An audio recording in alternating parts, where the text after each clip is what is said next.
करेंगे कि fundamental analysis से क्या मुराद है, हम किस तरह किसी भी कॉइन की या किसी भी स्टॉक की फ़ंडामेंटल एनालिसिस कर सकते हैं, इसका क्या तरीक़ाकार है, इसके लिए कौन कौन सी शराइत लाज़म है, इसके लिए कंडीशन कौन कौन सी होनी चाहिए। अच्छा, इसका बेनिफिट क्या है, हमें फ़ायदा क्या होगा फ़ंडामेंटल एनालिसिस करने का। याद रहे दोस्तों कि मार्केट में जब भी आप ट्रेड करते हैं या किसी भी स्टॉक में इन्वेस्ट करना चाहते हैं, अगर आपको उसके फ़ंडामेंटल्स एनालिसिस का नहीं पता तो यकीनन आप अपना कैपिटल लॉस्ट करेंगे। हम मार्केट में आ तो जाते हैं कि हमने ट्रेडिंग करनी है, हमने इन्वेस्ट करनी है, लेकिन हमें उस स्टॉक का या हम उस क्रिप्टो की बात करें तो उस कॉइन्स का हमें पता नहीं होता कि इसका आया कि बैकअप क्या है।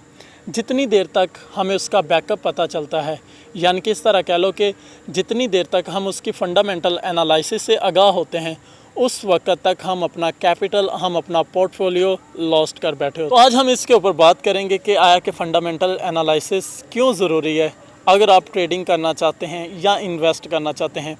ट्रेडिंग तो फिर भी एक साइकोलॉजी गेम है, एक कह लें कि बहुत इसके लिए आपको स्किलफुल होना पड़ता है। लेकिन इन्वेस्ट अगर आप किसी भी स्टॉक की या कॉइन्स की फ़ंडामेंटल, उसके पीछे जितने भी प्रोजेक्ट हैं, जितना भी उसका बैकअप स्ट्रॉन्ग है, अगर वो उन चीज़ों को आपकी ग्रिप है इस चीज़ के ऊपर, तो यकीनन आपकी जो इन्वेस्ट है वो भी सिक्योर रहेगी। अगर आप किसी भी स्टॉक या कॉइन्स की फ़ंडामेंटल नहीं जानते तो आप इन्वेस्ट में भी लॉस्ट करेंगे। तो चलो बढ़ते हैं कि फ़ंडामेंटल एनालिसिस से क्या मुराद है। मैं बहुत ही सिंपल एग्जांपल से आपको समझाना चाहूँगा और पहले मैं आपको बताऊँगा कि फ़ंडामेंटल एनालिसिस किसे कहते हैं। मानो कि एक कंपनी है, हम उसके बैकअप की कितनी ज़्यादा इंफॉर्मेशंस रखते हैं। एग्जांपल के तौर पर उसमें कंपटीटर्स कितने ज़्यादा हैं, उनका जो बिज़नेस है वो किस तरह डील हो रहा है, उस कंपनी में कैश फ्लो किस तरह आ रहा है, उनकी मैनेजमेंट किस तरह की है, उनमें डेबिट कितना ज़्यादा हो रहा है, उनके पास प्रोडक्ट कौन सी है, उसकी फिर मार्केट में डिमांड कितनी ज़्यादा है और सप्लाई कितनी ज़्यादा है। याद रहे कि जब तक डिमांड नहीं होगी तो सप्लाई का हम काउंट ही नहीं कर पाएंगे। लेट्स सपोज कि अगर मार्केट में डिमांड है तो सप्लाई होगी, अगर डिमांड नहीं तो फिर इसका मतलब क्या है कि सप्लाई की जो शॉर्टेज है वो भी कम है। जब ये तमाम की तमाम बातें हम जान लेते हैं, ठीक है, तो फिर हम क्या कर रहे होते हैं, फ़ंडामेंटल एनालिसिस कर रहे होते हैं। सिमिलरली अगर आप किसी स्टॉक के ऊपर या कॉइन्स के ऊपर आएँ तो आप ये तमाम की तमाम बातें उसके ऊपर इम्प्लीमेंट करें, उसका बैकअप देखें कितना ज़्यादा स्ट्रॉन्ग है, आया कि ये जो प्रोजेक्ट है किसने लॉन्च किया है, उसके पास कितना ज़्यादा सरमाया है, कितना ज़्यादा कैपिटल है, इस प्रोजेक्ट को कोई ख़तरा तो नहीं आया कि ये मार्केट में भाग तो नहीं जाएगा, लोगों की जो इन्वेस्ट है वो ज़ाया तो नहीं होगी, ये ना हो कि जितने लोगों ने इसमें इन्वेस्ट की है, अपना सरमायाकारी की है, एज ए रिज़ल्ट वो अपना फ़ंड, अपना कैपिटल लॉस्ट कर बैठें। जब ये बातें आप नोट करते हैं, ये तमाम की तमाम चीज़ों को नोट करते हुए एनालिसिस करते हैं, तो बेसिकली ये एक फ़ंडामेंटल एनालिसिस होती है। तो दोस्तों हम एक एग्जांपल वॉरेन बफेट की लेते हैं। उसने एक मॉडर्न दौर को कैप्चर किया है और उसने सोचा है कि हो सकता है कि जो आने वाला दौर हो वो A to Z digital system के ऊपर डिपेंड करे, और उसने जो अपना एक अच्छा खासा कैपिटल है वो पेटीएम में डाल दिया। यानी कि अब आने वाला जो फ्यूचर है, आने वाला जो दौर है वो उससे एक अच्छा खासा प्रॉफिट गेन करेगा।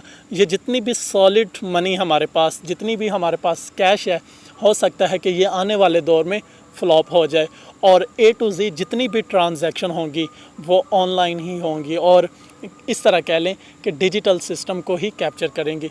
तो इस चीज़ को उसने मद्देनज़र रखते हुए क्या किया कि अपनी जो इन्वेस्ट, अपना जो सरमाया है वो पेटीएम में डाल दिया।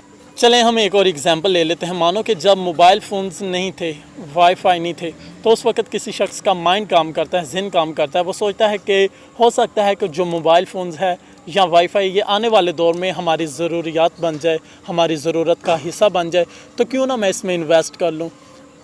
अब मानो कि उसने उस वक्त इन्वेस्ट की है, तो आज देखो वो कितने ज़्यादा प्रॉफिट में होगा।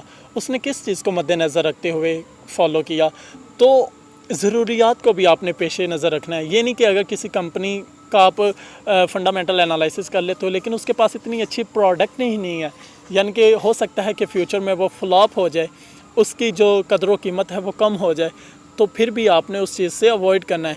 तो ये सारी बातें फ़ंडामेंटल एनालिसिस में आती हैं।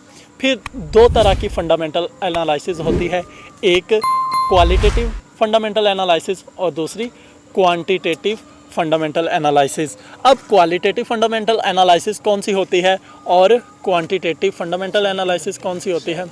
जब भी आप किसी भी डाटा को in the form of sheet record करते हो, यानी कि नंबर्स की सूरत में रिकॉर्ड नहीं करते, तो वो क्वालिटेटिव फंडामेंटल होगी। अगर आप किसी भी डाटा को ऑर्गेनाइज करते हो in the form of numbers या डिजिट्स, तो ये हम कहेंगे कि ये क्वांटिटेटिव फंडामेंटल एनालिसिस है। तो बेसिकली ये 2 टाइप्स हैं इसकी फंडामेंटल एनालिसिस की। अब आपके लिए एक मैं सिग्मा रूल आपको बताने लगा हूँ मास्टर क्लास का। वो क्या है? आपने अगर किसी भी स्टॉक में या किसी भी क्रिप्टो कॉइन्स में या किसी भी आल्ट्स कॉइन में इन्वेस्ट करनी है या ट्रेडिंग करनी है, तो आपको किन बातों को मद्देनज़र रखना पड़ेगा, वो मैं आपके साथ अभी शेयर कर देता हूँ। वो मेन पॉइंट्स ये हैं। नंबर फर्स्ट पे बैलेंस शीट, सेकंड नंबर पे P&L अकाउंट, थर्ड नंबर पे कैश फ्लो स्टेटमेंट और नंबर 4 पे annual report, number 5 financial report और नंबर 6 पे PE रेशो होनी चाहिए आपके पास। नंबर 7 पे EPS यानी कि अर्निंग पर शेयर, ये भी आपके पास उसका डाटा होना चाहिए। आगे बुक वैल्यू क्या है, मैनेजमेंट एनालिसिस क्या है, उसके अगेंस्ट जो ओपोनेंट है वो कौन सी कंपनी है, उसके रूल्स क्या हैं, उसके लॉज क्या हैं। ये जब आप इन चीज़ों को स्टडी करोगे तो आप यकीनन फंडामेंटल एनालिसिस कर रहे होंगे। तो फिर उस वक़्त आप एक स्पेक्यूलेटर से ट्रेडर की तरफ अपनी ज़िंदगी में पहला कदम रख चुके होंगे और आप कभी भी किसी भी स्टॉक में या किसी भी क्रिप्टो कॉइन्स में लॉस नहीं करेंगे। तो इंशाल्लाह मिलते हैं नेक्स्ट वीडियो में, तब तक के लिए अल्लाह हाफिज़।